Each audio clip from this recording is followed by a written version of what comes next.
I want to quickly start this video off by talking about the units of E. I mentioned in the last video that I was pretty sure E didn't have any units, and this is why.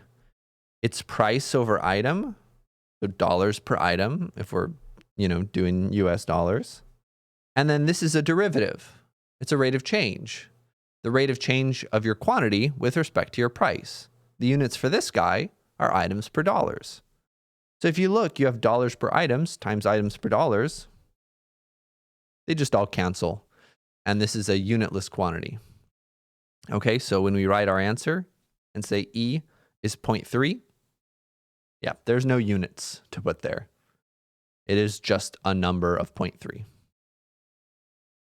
There are a few things in different sciences that are called dimensionless quantities. This is one of them. All right, so let's get some more practice. Nothing really new here, but just a little bit more practice visualizing and calculating. So a company finds the demand Q in thousands of units for their kites to be this at the price of P dollars. Okay, I just know how my brain works. I'm going to circle this very obviously so I don't forget. Q is not the number of things. Q is how many thousands of things we're selling. I know I'm going to forget that. So I still might forget it, but this is going to make the forgetting less likely. All right, so find the elasticity of demand when the price is $5 and when the price is $15. So remember, the formula was the absolute value of P over Q times dQ dP. We write it all out. Good practice. We double check our answer, P over Q, dQ dP. There it is. Okay, so we just need to find everything when we have $5. So let's do that one first. When P is 5, what do we have? Well, we can find Q. Q is just 400 minus P squared. 5 squared is 25, so we're going to get 375, which corresponds to 375,000 units. I don't know what this company is selling. All right, and we can also find dQ dP, the derivative of Q with respect to P. This is nice. We don't have to solve for anything this time. It's already solved for Q. All right, so when we do that, we're going to get the derivative of Q with respect to P, just negative 2P from the power rule. So now, right, in our last example, the derivative didn't have anything to do with P. It was constant. The demand function had a constant slope.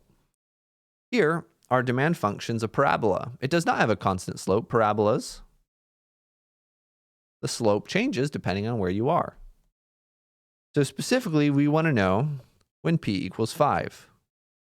Well, when P equals 5, that's going to be negative 10. So we just plug in. So when P equals 5, our elasticity of demand is the absolute value of P over Q, 375, times the derivative, which is negative 10. Type that into a calculator. We'll get 5 times negative 10 over 375.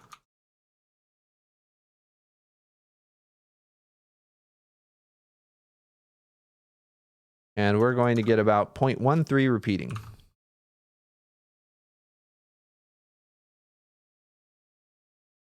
Great. So that is one of our answers. And now we do the same thing when the price is $15. So I'd recommend you pause the video and try to replicate the steps for when P equals 15, and we'll see if we get the same answer. So P squared is 225. That's going to give us a quantity of 175, I believe. dQ dP is the same thing. Negative 2 times P, which in this case is negative 30. So we get when P equals 15, elasticity of demand is the absolute value of P, which is 15 over Q, 175, times the derivative, which is negative 30. And now we type that in, 15, negative 30, and 175.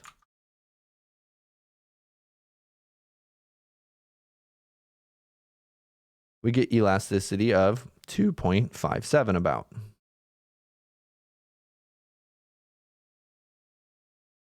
Oh, we have 2 elasticity of demands.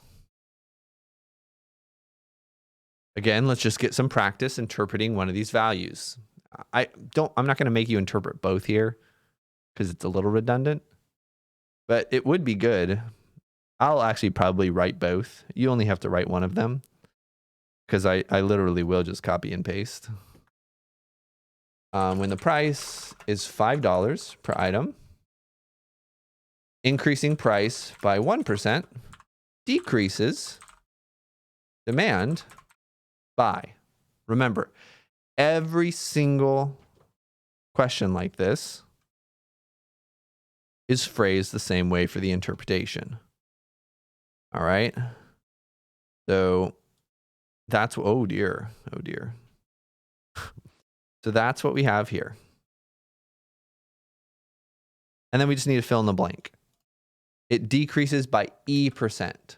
So for the $5, E was 0.13.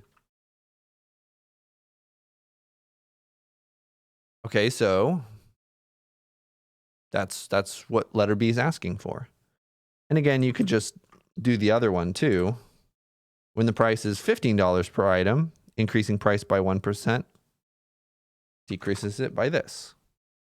Again, in your own notes, you only have to put in one of them. I don't want to make you have to write it both. But for me, it's easy to write both because I'm just copy and pasting. All right, so that shows what's going on. So again, to kind of interpret this and even further, this is our final answer. Or technically, this is our final answer. But let's just think about this. What does this mean?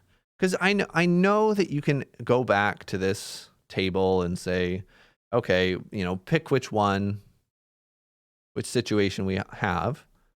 But just really focus on interpreting these things, right? If the price is this much, increasing the price by 1% has a very small effect on demand. We can increase the price and demand doesn't change much at all. That's good for the company. That's good for the company. Again, we're only focusing on the companies here, morality and long-term economic situations aside. Increasing the price barely has an effect on demand, so we want to increase the price. Demand will only fall a little bit, but the price will increase by a good amount.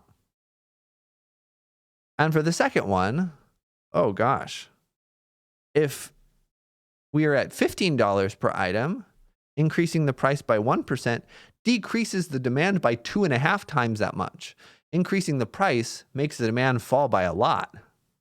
We do not want to increase the price in this situation. We want to decrease the price. So if our goal, right, is increase the price here and decrease the price here, what do you think we should do to answer letter C? What price is going to maximize revenue? Should be something between $5 and $15. Because for doing $5 each, we should increase price. $15 each, we should decrease price.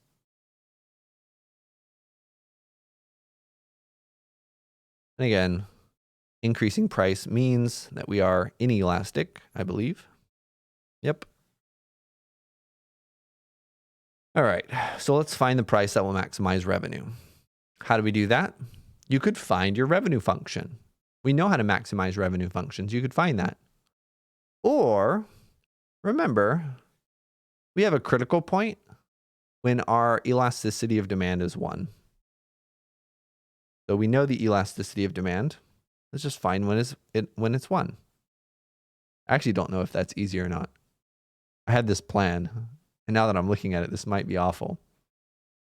All right, let's explore together. When is elasticity of demand equal to 1?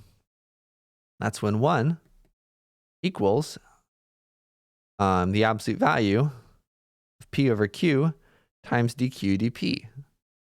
Okay, it's probably best to just maximize the revenue function the normal way. You probably don't want to solve this equation. But you could solve this equation, right? So that's when 1 is equal to the absolute value of,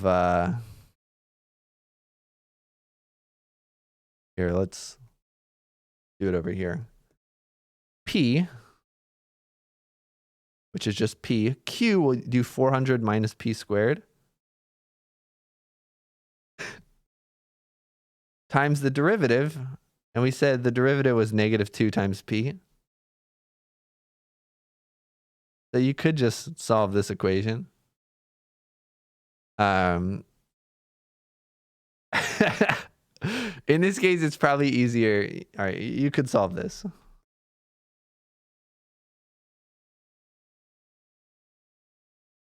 Or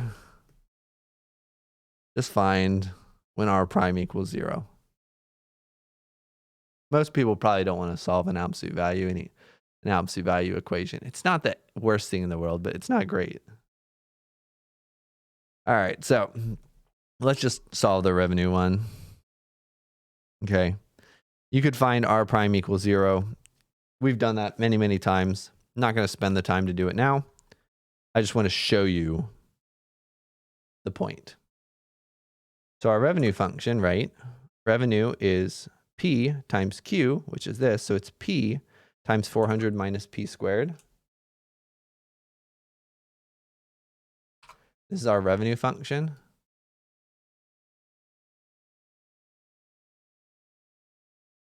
Kind of a wacky revenue function, honestly, but okay.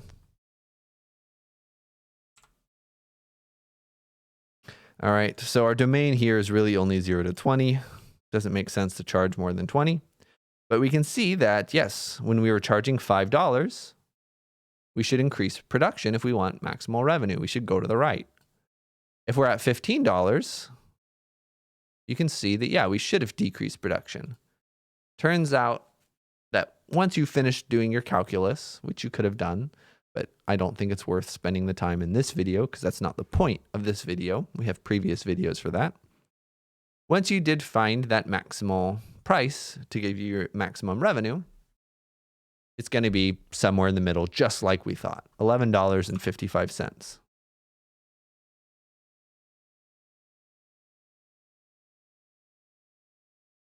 And notice that it doesn't have to be directly in the middle, right? It's not $10, but it is between these two, right? We said we should increase production. At this point, we said we should decrease in increase price at the first one, decrease price in the second one.